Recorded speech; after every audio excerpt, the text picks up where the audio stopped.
Hey guys, today I'm here to wrap up what I read in the month of August, and unfortunately most of these were library books that were due yesterday. So I'm going to be inserting a lot of pictures here, but I do have some physical books to show you guys. Fear not. Starting off the month, I read The Essence of Shinto by Motohisa Yamakage, and this was a direct translation from the Japanese text talking about the practice of Shintoism. I thought that this did a fairly good job of giving not only a broad overview of what it means to practice Shintoism, but also going in depth into specific areas of belief and specific practices and kind of where those came from traditionally. I did think, though, it probably would have been more effective if I had been able to read the actual Japanese text, and I'm not sure if I can explain this correctly, but basically they give you all of the kind of key terms. You know, like if you get a textbook and there's a bold word, it's technically a key term. So this book gives you all of the key terms in Japanese, but they don't give you a character translation, and you don't get the benefit of looking at the Japanese or Chinese characters and thinking, oh, okay, so the root character there is sun, which makes sense in this context, and I get why that's the term.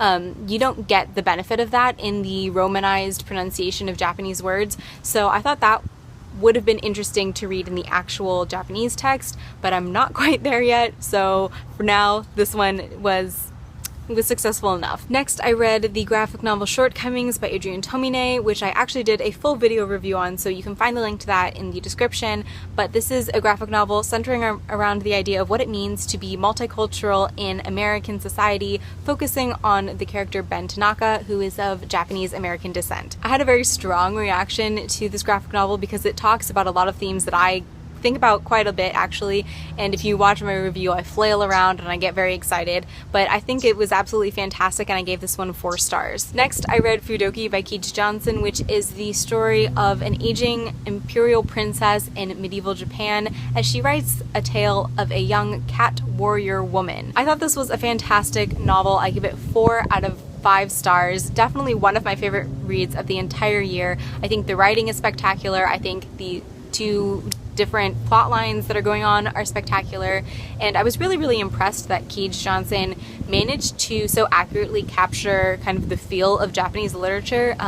It was phenomenally done. I couldn't even get the word out. It was so good. Just go check it out. Next up in the Bout of Books readathon, I read To Kill a Mockingbird by Harper Lee, and obviously this is yet another book dealing with race relations in the United States. I probably shouldn't have been surprised at how relevant the themes from this novel still are in American society today, and I'm very glad that I read this. I feel like I filled in a huge gap in my knowledge of literature, and although I'm not going to go into this too much right now, I actually ended up doing full mini reviews on both Fudoki and To Kill a Mockingbird in my Bout of Books wrap-up, so I will link that below as well. To Kill a Mockingbird was the last full book that I managed to read in August, but after that I was kind of having a hard time figuring out what I wanted to read, so I am in the middle of a few things which I will show you right now. At the end of Bout of Books, I picked up Teach Us to Outgrow Our Madness by Kenzaburo Oye, which is a collection of novellas that I am enjoying so far, but I've actually read a lot of Japanese literature this year, and they all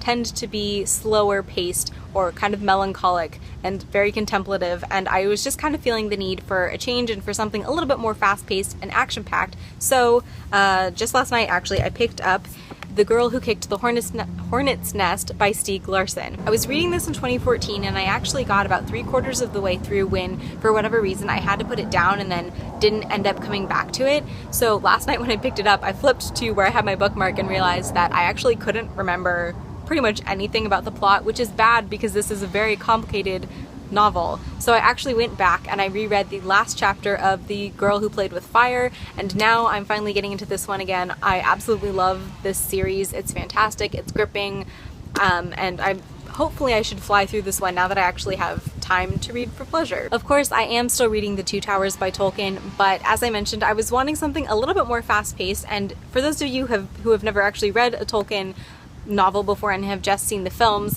his writing style, while it is epic fantasy, is very descriptive and very long-winded, and it can actually be quite slow, and this volume in particular I find is slower than, say, the first one. So I will get back to this, but right now I'm going to focus on something a little bit more boom boom pow. And lastly, a book that I've been dipping in and out of for research purposes again is Shinto: Origins, Rituals, Festivals, Spirits, and Sacred Places by C. Scott Littleton. This is a very short book, and this actually might be completed before the end of the month. We shall see. So those were all of the books that I managed to read in August and all of the books that I'm currently in the middle of.